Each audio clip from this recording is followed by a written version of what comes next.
Hey everybody, welcome to the Stock Car Spectacle. I'm Ian Jortson. I'm Mike Gamble. I'm Nick Kinzel. And I'm Connor Bunn. And guys, we just got done with championship week. The NASCAR season is over. Man, it flew by. It did. It definitely, every year it seems like the season, even though it seems like we're adding races almost, seems like it, goes by faster and faster every year, man. Seems like just yesterday we were all hungover in the hotel room in Morgantown watching the Daytona 500. And now here we Okay, are at the Yep. end.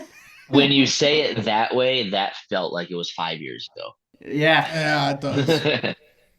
Yeah, I feel like as the seasons go on, it just kind of leaves me wanting more at the end. I feel like last year we didn't even really get an off season because a week after the season they were out testing and it seemed like every time or every other week in the off season last year they were on track doing something. So it seemed quick, but I know that here in about another week or two, I'm really gonna be craving some racing. Yeah, absolutely. So, flew by. So, how about we do our final diecast of the week for the season? Nick, what you got for us, buddy? All right. Well, first, so in honor of the West Virginia basketball season just starting up yesterday, they beat some ass on Mount St. Mary's. I decided to pull out this beautiful Travis Braden Arca car that he was sponsored by WVU. This thing's beautiful. Ian got it for me. It's signed and everything. Yeah, at this point, all I can say is fuck West Virginia football. My mind is solely focused on basketball now. I'm ready to see how Huggy Bear breaks my heart this year. Trust the climb, Nick. Trust the climb. Fuck the climb. That's what I have to say at this point. Trust the decline. That's where we're in. Damn. Neil Brown's going to be our fifth co-host next year. All right, Mr. Mike Gamble, what you got for us this week, buddy? All right, gentlemen. Just getting off the championship race, I figured I'm gonna play one of my two championship diecasts, which you guys know what one of them is because I played it last week on the show in the Ben Rhodes truck. So I'm gonna go with the 2020 Chase Elliott Championship race car with a nice big old sticker up there. Nice. Nice. That's I a, knew that's a that would good not be say. the most popular play with the group, but that's too bad. Yeah, woo. I can respect it. Actually, on this day in 2020, he won the championship because I got a like like one of those Instagram story notifications. It was like this day 3 years ago, 2 years ago, whatever. And then I remember I was standing outside of a CVS in downtown Los Angeles watching the last 30 laps on my phone. So I You said that remember, was so that was just the anniversary today? yeah, 2 years ago today. So I'm glad you Well, pulled that that one means out.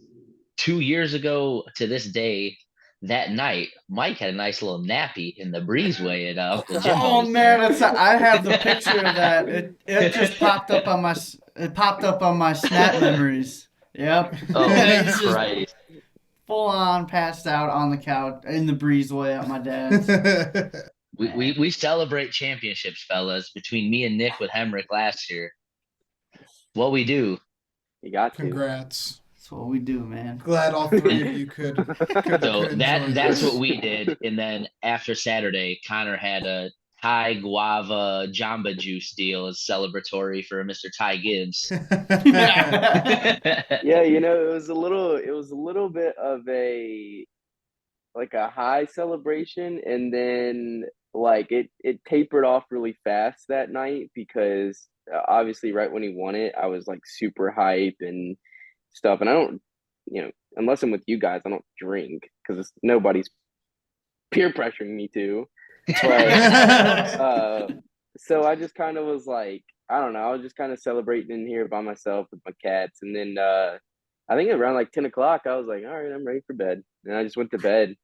But I think I was just more kind of in shock that it turned out. I mean, we'll get into this later, but I think I was just kind of more in shock that the race turned out the way it did. But I was just like, I didn't really know what to think. But yeah, it feels good. Xfinity champ 2022. Yeah. Totally opposite from my celebration last year when Daniel Hemrick won the Xfinity Series championship. One more chance. The 2020 closing the gap.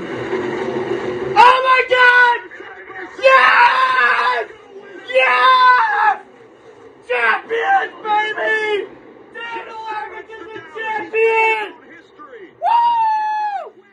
Woo! Yeah, baby, yeah! Connor's in bed by 10 p.m. and I'm singing "We Are the Champions" at 4 a.m. drunk off my ass in my dorm room at WVU. Crazy bastard. Calling and FaceTiming anybody who would pick up the phone. I literally called my dad at like 3 a.m. He was like, hello? I was like, what a fucking champion! He's like, okay. I know. Oh, man. So, Connor, you skipping again this week for Diecast of the Week?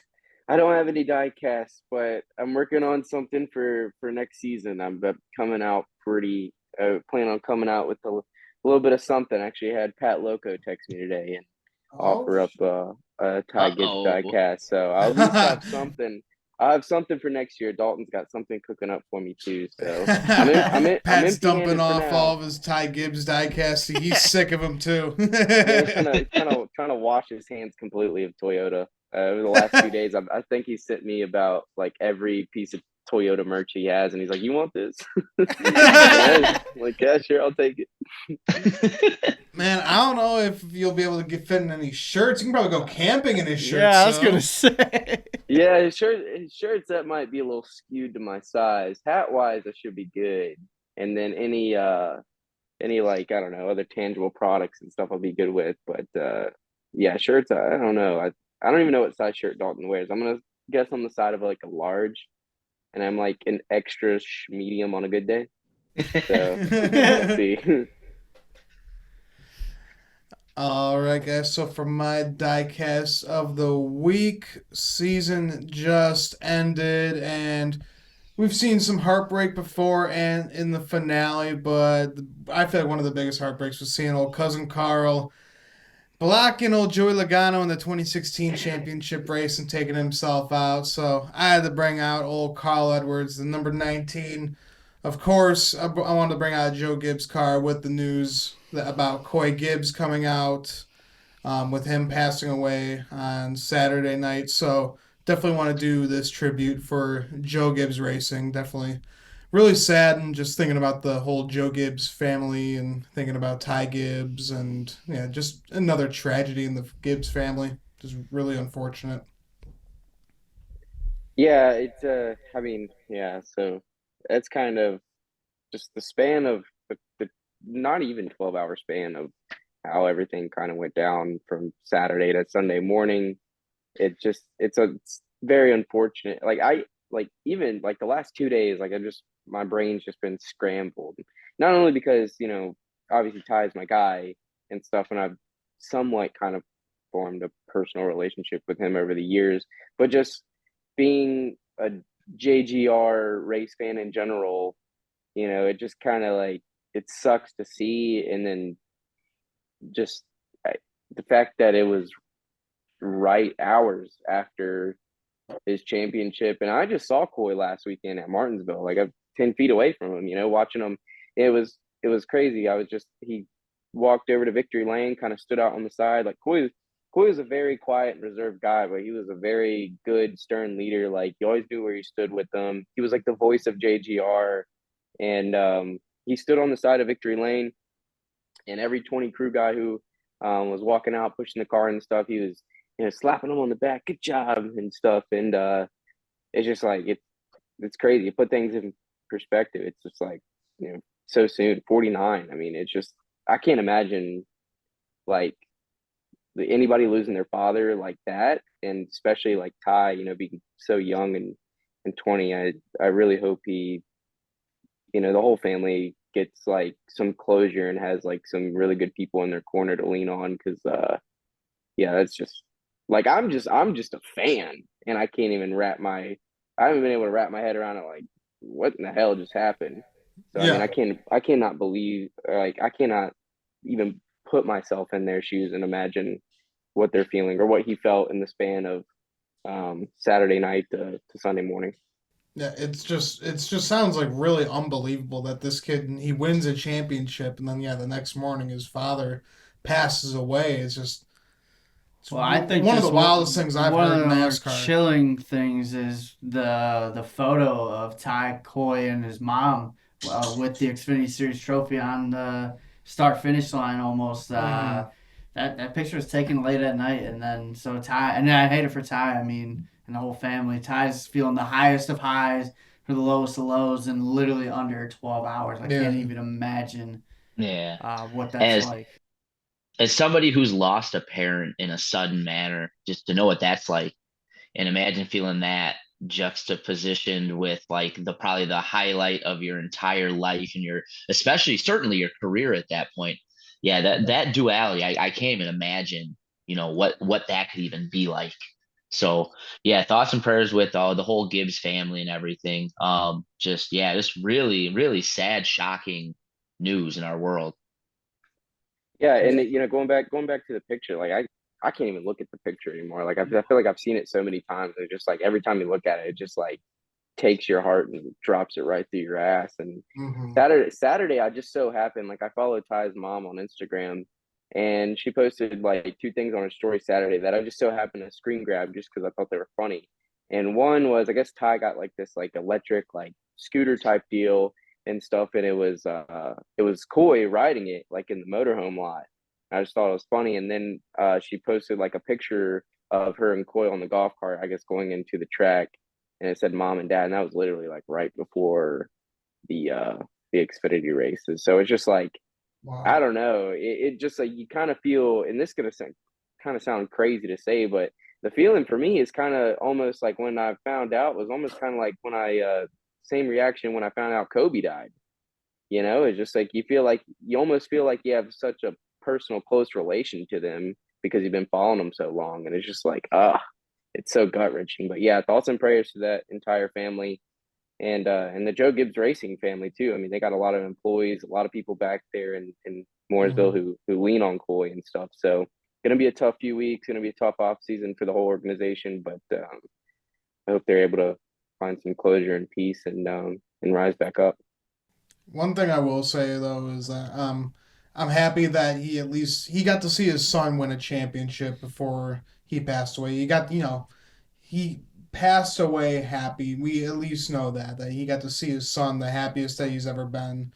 For So sure, for yeah, sure. And in the last week, having to sit there and listen and hear and read all the criticisms of his son, that's not easy to do as a parent.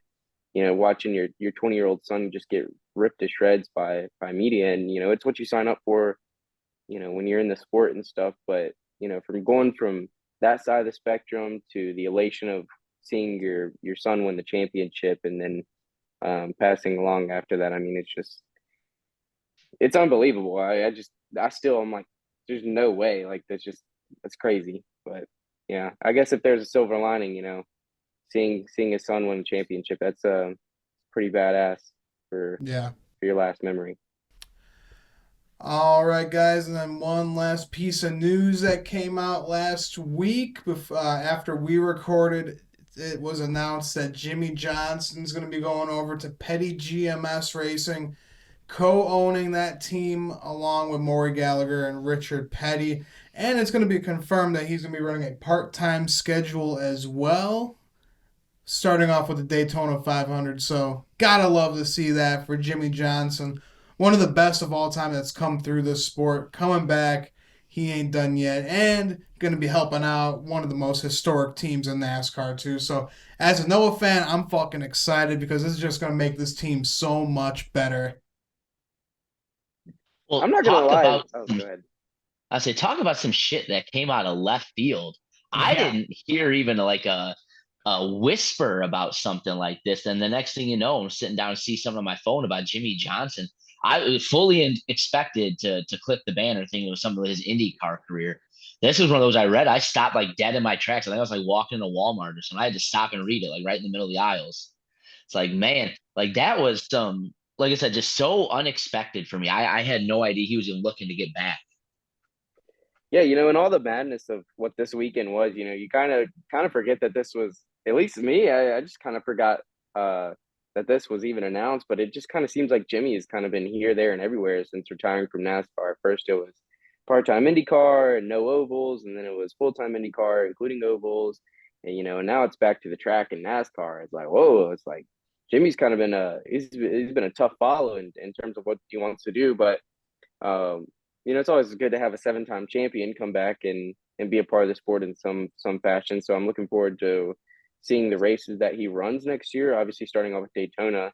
I'll be interested to see what other ones he chooses to run in and what exact role. I know he's in ownership, but what exact role he's going to play in that race team from the day to day to week when he's not racing is what I'm looking forward to.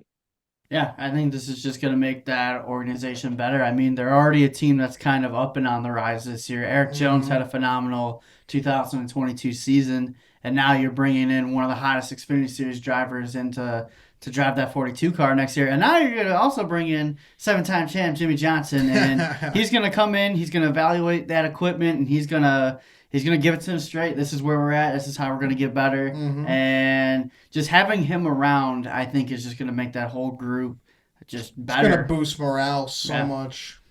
I'm excited now. I was worried about Noah going over to that 42 car, but after this, we'll see what happens. Yeah, absolutely. I agree. I wonder what the timing on this move was. Even though we haven't heard anything, I wonder how far back this started, because I wonder if this was, in the rumor mill or in the possibility mix when Noah decided to go to the 42, because if it does, or if that was something that was talked about at the time too, that makes that move make a whole lot more sense when we were kind of scratching our heads at points too. Now, doesn't it?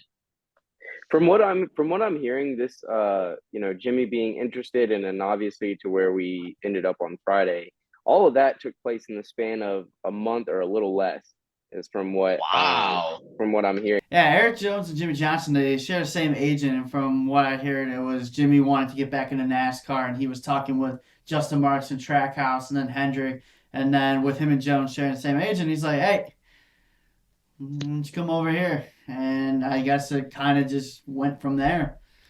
Yeah, I mean, worked out because, from what it seems like, Jimmy really wanted to get back into the driving role, and some teams, teams can only have up to 4 cars, so obviously he wasn't going to be going back to Hendrick. I feel like this kind of works out. You're going to be paired with another 7-time champion with Richard Petty. That's just phenomenal. I tweeted about it. I said you should rename it 7-Time Motorsports. I think that'd be one of the hardest names in NASCAR for a team.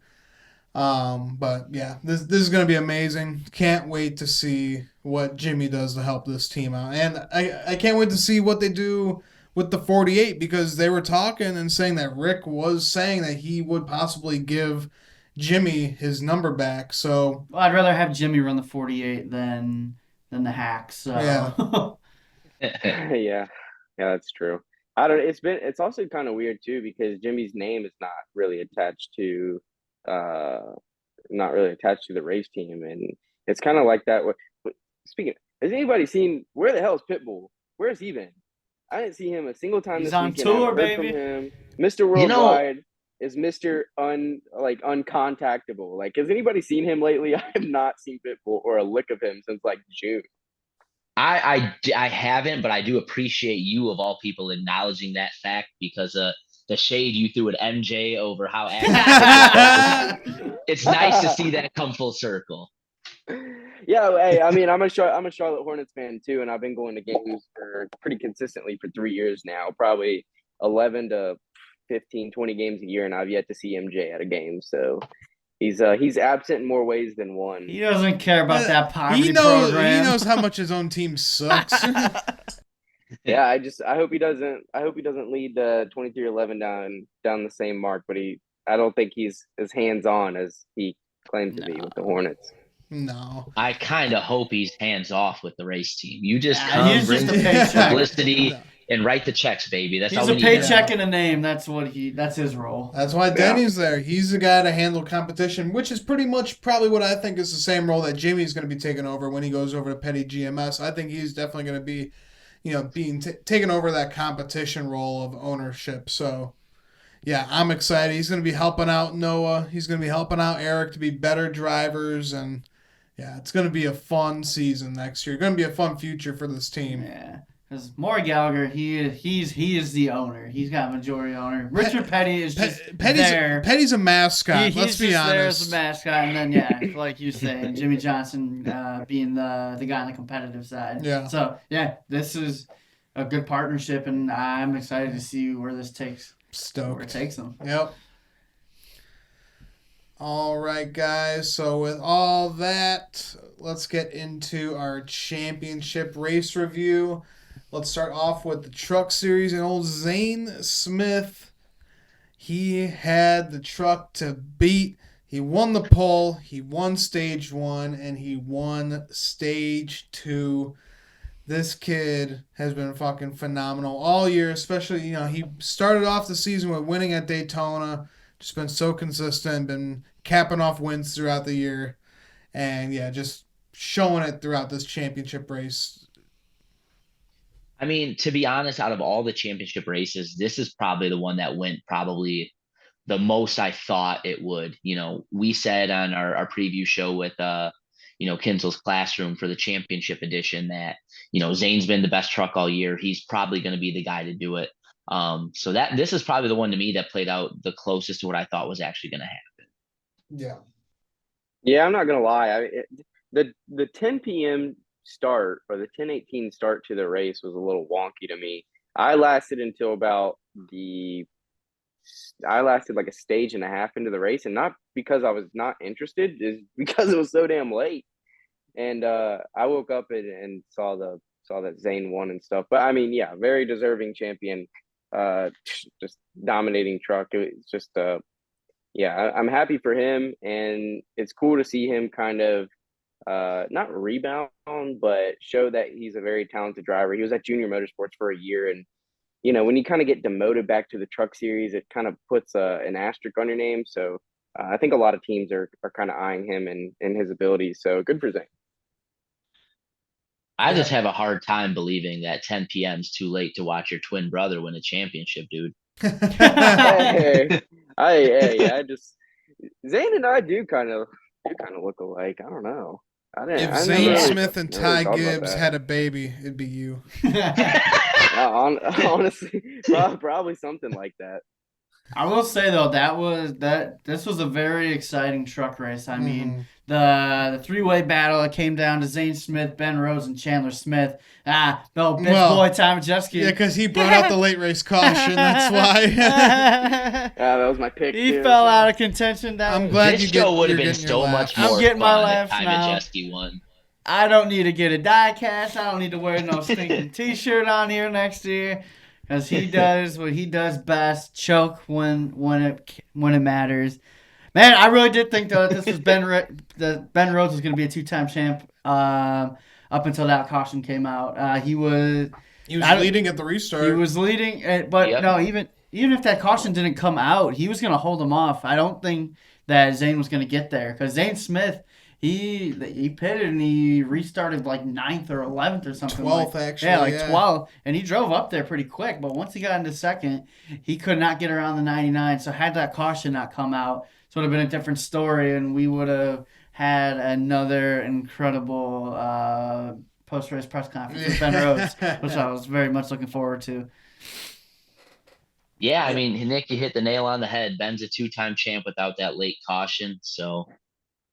sucks, but it is what it is. If you would have told me as a Ben Rhodes fan coming into the beginning of last year, we're going to win a championship and then finish second in the points the next year, you'd take that just about every time. I mean, he had a hell of a strategy there at the end because he kind of what we thought. The speed wasn't there for the 99 all night, and then his crew chief they had a set of balls on him. They kept him out there, and he did what he could. He put himself in the right position, and then on that final restart, Zane just got the best of him. That's because Zane had the better tires at that point. But yeah, very deserving championship for Zane Smith. This was his 3rd time in the championship for the Truck Series, and he finally caps it off and wins this one. I'm happy for him. I'm happy to see where he progresses from here now. Yeah, should be fun. I mean, we know he's got another season under his belt. with front row next season. He's going to be running a few cup races as well, Daytona 500. So this kid's got a bright future with Ford. So I'm excited for Zane Smith. One hell of a driver. Definitely the most deserving driver to win this championship. So hell yeah, cool to see front row get that. And then we'll move on to the Xfinity Series race where I experienced tons of pain. Do we have to talk about this one? I want to pretend it didn't happen. That's what I want to do. We have to because someone really liked the outcome. And oh come on! I thought all things considered that we were going to celebrate Ty's championship. Well, I'm you just thought wrong, messing with you, buddy. But Ty Gibbs, fast as hell. He won the pole and he won stage 1. And then Sammy Smith, he was having lots of trouble in that 18 car, getting into it with Sam Mayer, Anthony Alfredo, and others. But yeah, involved in a few cautions throughout this one, still getting his feet wet in these Xfinity cars.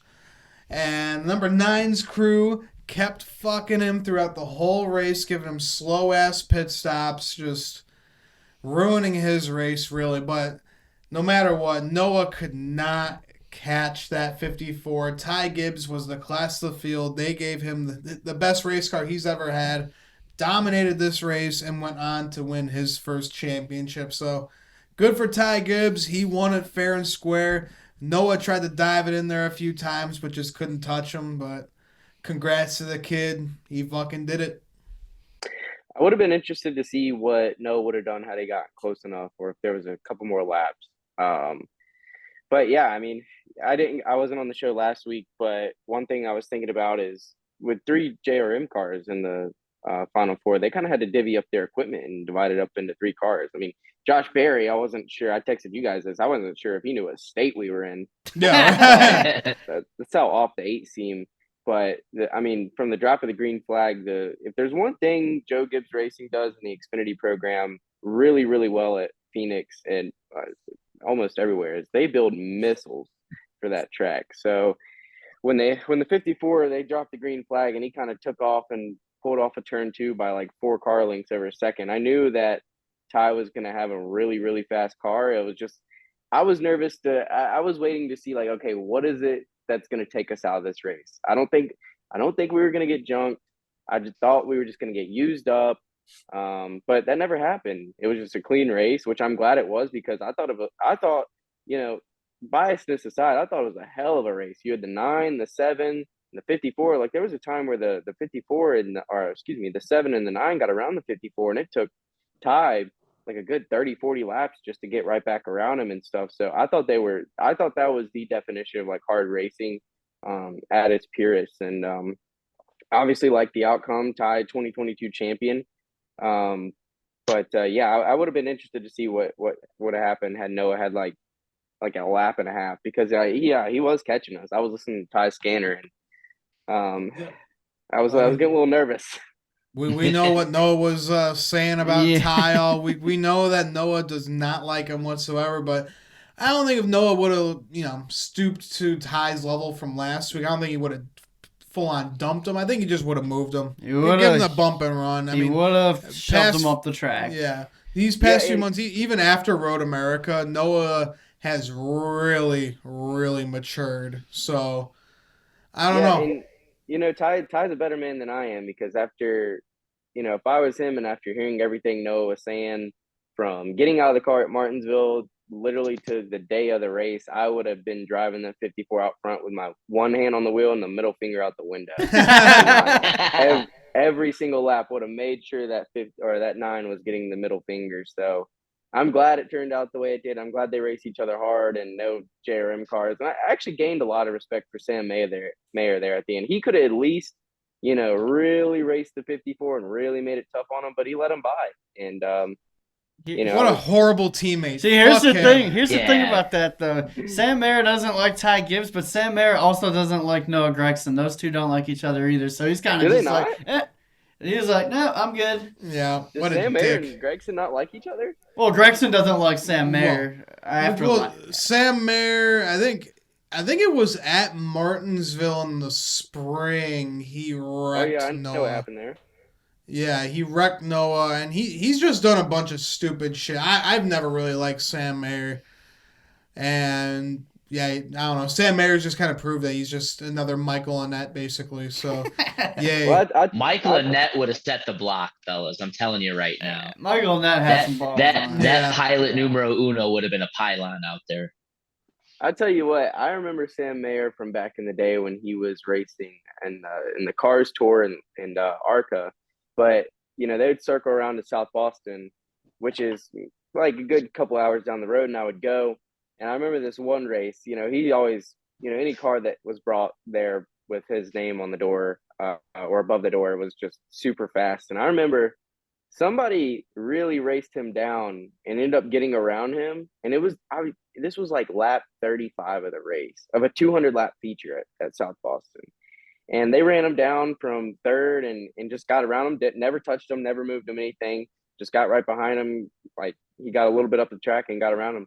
Sam Mayer goes down to turn one, and I'm talking lifts the dude's back tires off the ground, sends him firewall deep into the turn. And I was like, man, this kid is an asshole. And this was like 2018, 19. And then so that's where my disrespect and hatred comes from Sam Mayer. But I gained a smidge of that back on Saturday. Well, and him and Ty Gibbs, they were big rivals in the ARCA series as well. So, Yeah. Yeah, yeah, it's fitting. It's fitting. he I doesn't remember like to make a whole lot of friends.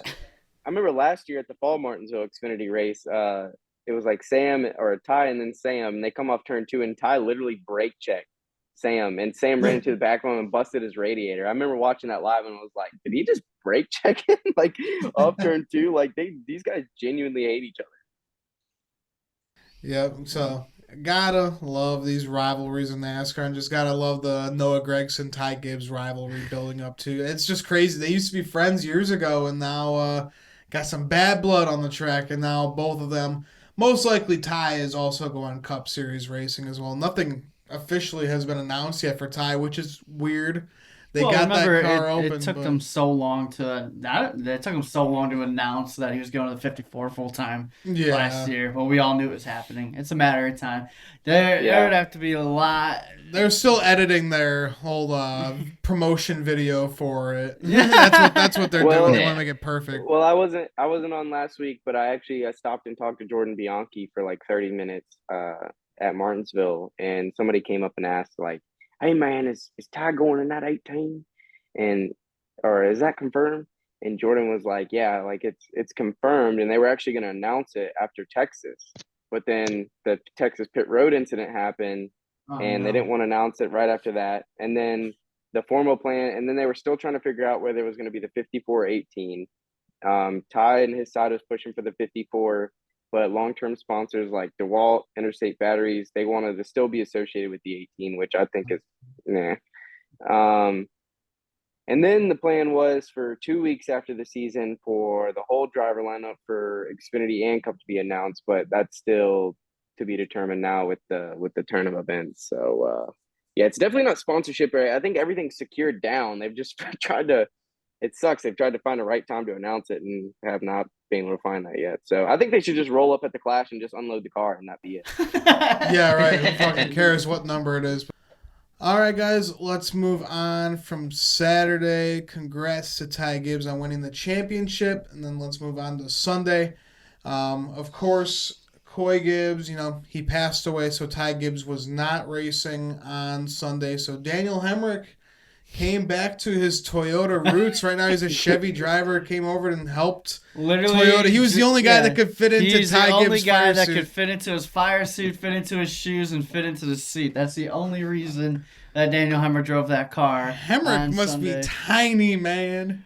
Holy He's- shit. Yeah, he's a shorter dude. I Yeah. mean, Was it the fire suit and like was that the fit issue? Because like I saw like three guys. There was Allmendinger, and then there was Brandon Jones, who was Yeah.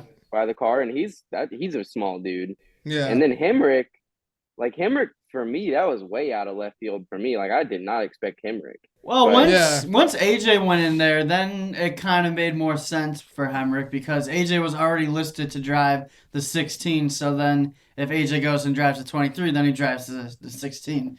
I don't know. Yeah. But they also they were walking over Noah Gregson's helmet over to the 23 car. So there was the irony. yeah, right. there was a bunch of guys who were slated to drive it, but yeah. Hey, you lost this guy last night. Now you're gonna race his fucking car. Oh. and wear his fire suit. Yeah. That would have fit well, fellas. Can you Noah imagine Gregson in a trying to Ty fit in Gibbs Ty Gibbs' fire suit? Buttons will be flying off, man. Yeah, that one would have been interesting. Yeah.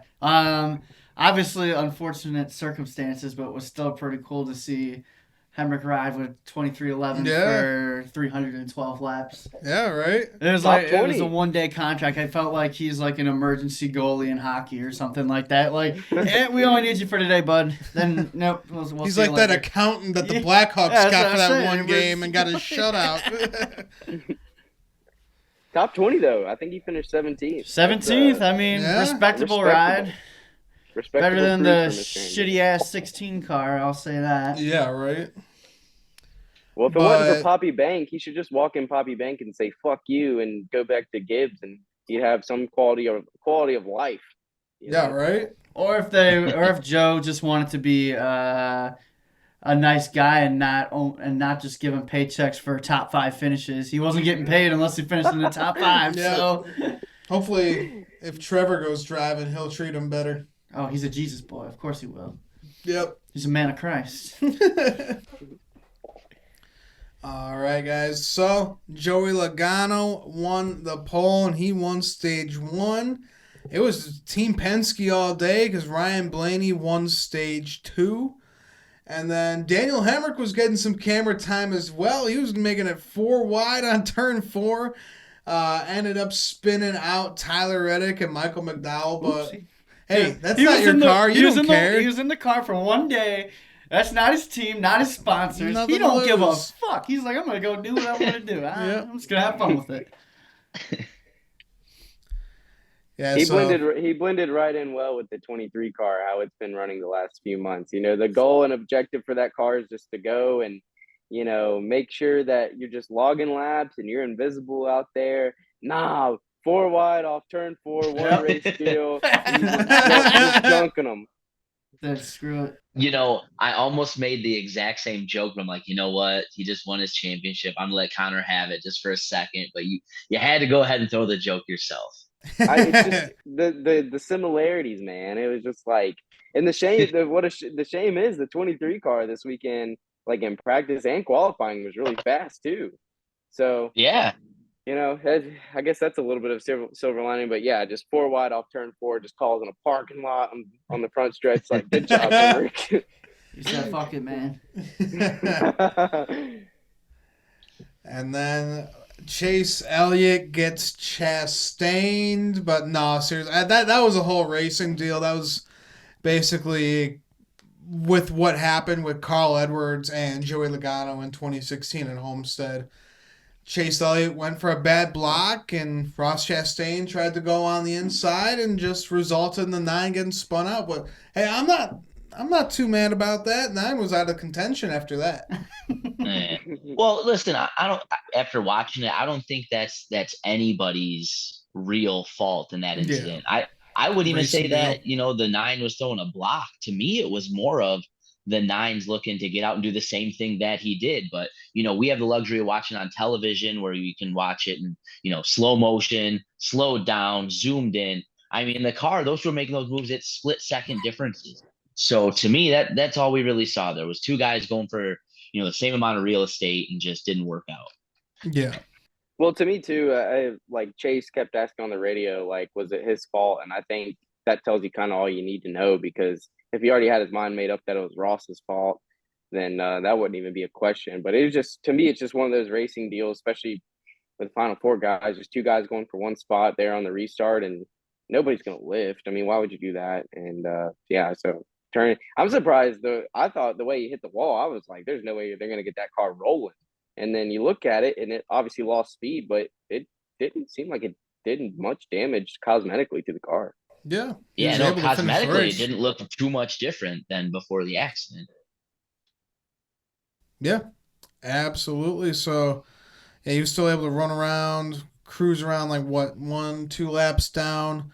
Brad Keselowski, he had a fire underneath the hood. Might as well get one more in before the season ends, boys. There's one guy who's looking forward to 2023. It is Brad Keselowski after the dismal season that he had Yep. with the huge ass points penalty to start the year. You're already starting yourself in a hole. Get DQ'd while running top 5. I mean, it's just been a bad season for Brad Keselowski. He is ready for 2023. He's running All around I gotta Phoenix. say, the curse of the 6 continues, baby.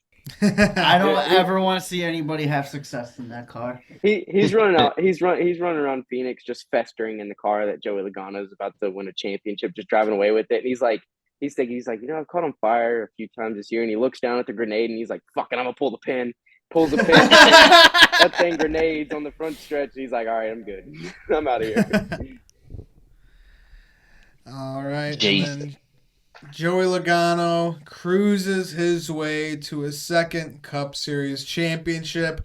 Guys, just like Ty Gibbs, no one could catch Joey Logano. He had the best car in the field and stole another one away. Had a mediocre ass season just like 2018 and nabs another one. I'm just gonna say, But that's how this playoff format I'm gonna is. say this was one of the most boring championship races I've ever watched in my life. I mean, Yeah, it wasn't exciting. there was just nothing that got me excited for this race. I mean, Joey Logano, it really all weekend long, it was the car that started on the pole was the car that won, that was going to go on and win the race. All And that's drivers just- won from the pole. That's just the kind of racetrack that Phoenix is. Phoenix is a great venue, and I like what they're doing there. This is just not a racetrack that should be hosting the championship because, especially on the Cup side of things, Yeah. this race sucked. I think it got like a 28% approval rating on the Gluck poll, which I mean, it's a Gluck poll, who knows? But But you know, we're just kids and we don't know yeah, anything. we're just kids. We don't know anything. But no, yeah, this just didn't wow me. Joey Logano was the only championship 4 contender to lead laps in this race. He led 187 laps, and the other guys, they just did not have anything for him all day long. Yeah. And I don't know. It just seems I don't think there's been one exciting Cup championship race at Phoenix, so it's time to move on, in my opinion. Yeah. It's a great venue, but this is just such a boring way to end the season. So then I got this to Yeah. ask you guys then. What track would you want to see the championship be hosted at? Let's take out Homestead because Auto I Club. don't think they're going back there at least for another few years. Auto Just Club. because we've been there, done Okay. that. So I got Nick, 2 your ideas. Auto Club. I'm saying Auto Club. I think that would be a great track to end the season at. You can do Auto. Yeah, my pick is Auto Club. Okay. Mike? Darlington.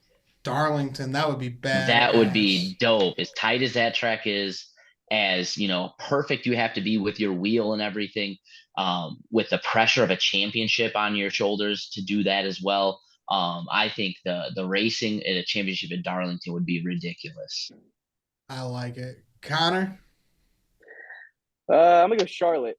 Bring it home. What we saw this year with the car on Charlotte, that was the Roval, was just phenomenal. And if we Best bring race of the anything like season. that back to Charlotte and the mile and a half for the next couple of years, then yeah, I'm all for Charlotte.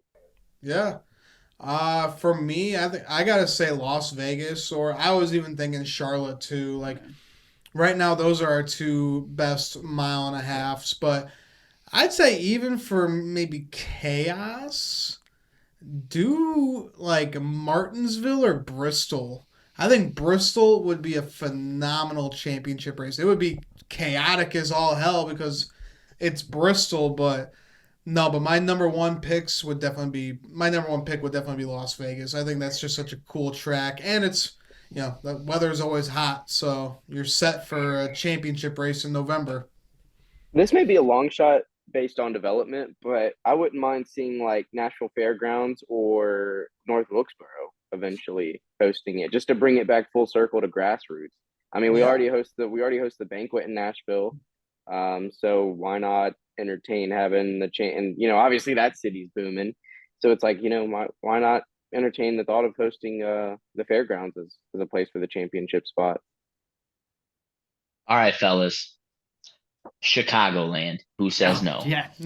We're gonna A put little snow plows November on them. racing at Chicagoland. What do you think, fellas? Oh man, no, you really want Uh, chaos? Let's go line these boys up at Talladega for a championship. Oh With yeah. this Oh, format, with the God. championship format. Well, yeah. Wasn't it a few years ago when they were kind of discussing like when they wanted to change the race? I think Junior tweeted out. He was like, "Let's have it at Daytona." Fuck it. You know what would happen there, though? All four of the championship four contenders, they would just hang out in the back. Yep. All four of them would just run together. Who gives a shit about the race for the lead? They would run in a single file line, all four of them, throughout the entire race, and then on the final lap, they'd be like, all right, let's go for it. Yeah, right. Could you guys imagine how many championships Junior would have if the championship race was the 500? Or was at Daytona, I should say. Yeah, it's a good thing the sport hasn't gone in that direction. I mean, that would be like a last ditch effort to get like views, ratings, and stuff. Like I think there's so much better options than to resort to that. But yeah, I don't even think I could sit here and say that I would remotely even enjoy that. Talk about your favorite driver being in the championship for that would be the most stressful weekend to like watch. That would be insane. That's why I'd do it. Fuck it, let's do it. This sport's already. It's already crazy stressful watching the 500. It's the Yeah. first race of the year. Right, and like I think Junior said it either this year or a couple years ago, but the best teams deserve to be in the best position to win the championship, and you don't want anything gimmicky to go down to where you risk Yep. the integrity of the racing and the sport and stuff. You just want to keep it as clean as possible, and that's why I think NASCAR it puts them in a tough spot with places they can host the race because they want to protect the integrity of the sport and racing, but they also want there to be action as well. So it's like, where do you find that balance to where we're not just having guys run away with it? I don't think it helped. Going back to Logano, this probably was the most dominating Joey Logano performance I've ever seen. It probably helped that he had 2.5 weeks to massage this car and an hour of practice on Friday. So it's like you're just giving him layups here. But kudos to Logano. He went out fair and square, won the championship, dominated. Can't say that it was my favorite race to watch. But he was a deserving champion, and all respect to Joey. Yeah, I'll agree. I will even say we were one late race caution away from not happening, from Ryan Blaney winning the race, and that was just not real an attention seeker or attention grabber, I should say, even for a Blaney fan. It was tough to watch at times, but yeah, I've kind of grown to have a lot more respect for Joey Logano than I had in years past, and this was a champion's performance, what we saw on Sunday, and that's what he is. That's why he's a two-time champion now. He did exactly what he had to do, just like we kind of thought he would. So, yeah, hats off to him. 22, two-time champ, pretty cool to see. Yeah. It's time to move on from Phoenix. That's one of the last things I'll say here. It just doesn't. Ever since I've moved here, I just don't get like a championship vibe after watching any of those cup races the last few seasons here. Yeah. Yeah, it's definitely been not as exciting as Homestead was. One of the most exciting tracks on our schedule. But, guys, we are nearing the end of our finale for 2022. Yeah. Guys, got any closing statements Or you before we end it here? We do have our awards show. We're going to be doing that later next month. We're going to try and get that out before Christmas time. So, guys, make sure to look out for that. But, guys, any closing statements? I'll leave this on kind of a little sad note here. So there's a guy who posted the viewership for the playoffs ever since this format started. In 2014, the viewership was at 44.1 million, and now here we are in 2022 at 23.8 million. The drop off of that Yeah. kind of sucks. to see that. It has been up in the past few years, though. This is the first year that it didn't decline. Yeah? Yeah, this is the first year it Really? didn't decline. It's gone down every single year except for this year. Well, Okay. take the numbers for what they are, though, given the time frame. So 2014, you didn't quite have the streaming and stuff as you do now. I'm not exactly sure how all those numbers come into play too, because being a big wrestling fan, I was reading something and did a pretty deep dive on how the demographics work, because that's kind of all you hear about in that business too. And so much of it's been skewed now with DVR, watching on your phone or your laptop or what have you, where the numbers don't quite always equate as equally and evenly as they did even just that far back. So definitely a decline, but I would be a little reserved with thinking it's as steep as the numbers kind of portray it. Fair. But other than that, I cannot believe that the season's over. Another season of SCS almost in the books here after our awards show. Next year's going to be our fifth season. season. So. Looking to come back, looking to come strong out of the gates there. Looking forward to it. It's been a hell of a year, boys. Yes, it has. Yeah, I would say, very incredible season looking back with all the winners we had, the parity in the sport. Teams like Trackhouse breaking out, which, without the reset with the car probably is never able to happen the way it does. Just a really wild season from beginning to end. Everything that's happened from Daytona to now, it almost feels like we had 2-3 years worth of drama, news, and craziness wrapped into one. And for the show, weird year when you guys think about it. Connor joining us, as the season ends, but Ian, Nick, myself, like, how hard was it just to get all three of us to sit down in the same room this year? Yeah, well, when we started this season, I was in Morgantown, West Virginia. Yeah. Now, that's right. Now you were in here. school. Me and Mike were planning our weddings. You're just busy. Mike's got a baby on the way. Like, it's really hard to get like the three of us in the same room, right? As you can tell, as Mike is in his apartment because getting ready for old baby Gamble coming up next month. Hold on. This is where I'm filming right now. Let's see if I can flip it here. This is the baby room I'm filming. Got the crib in. Man, what has going. happened to that game room, man? Many a good times in there. God damn. Yeah, and we put it out with a bang too. So, but yeah, life's changing quick. Next year, started this year an engaged man. Starting next season, I'll be a married dad. How wild is that to think about? Freaking wild. But yeah, thank you all for sticking with us throughout the season. Thank you all for tuning in as of late. Connor, again, thank you for coming on, even though it's late in the season, but thank you for coming on for now and the future. It's going to be fun with you next season. Yeah, man, I appreciate it. Personal level, certainly not married, never got my grade 10. I don't think I have a kid on the way, so I'm not quite to you guys' level. But, 2022 season, a lot of highs, a lot of lows, a lot of things the sport did well, and a lot of things to improve on the off season. But I think we can all walk away from the season knowing that the sport is heading in a good direction, and I'm ready for 2023 already. Yeah, absolutely. I had one hell of a year. I think I went to like 6 race weekends this year. I got to see all my buddies, and then going to be starting off strong next year at Auto Club. For my birthday, the Cup race is going to be on there, so I'm excited to do that with my 2 buddies, Nick and Pat Loco.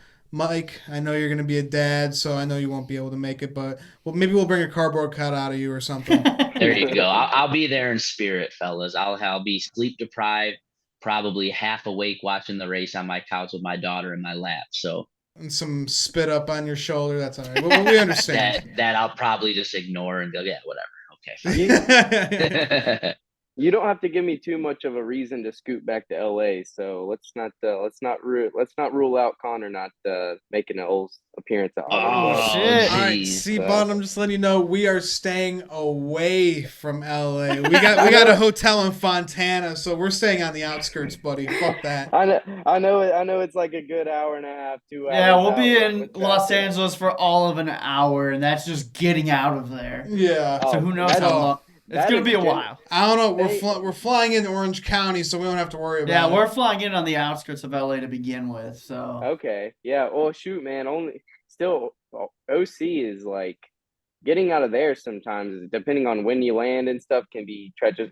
I think saying an hour getting out of there is generous. Prepare for 3, because it might take a minute. I'm telling you, Orange County's not that far away from downtown Los Angeles. I swear to God, I flew into there in like 2016. It took me it took us like an hour and a half, 2 hours to go 3 miles down the road with that fucking traffic.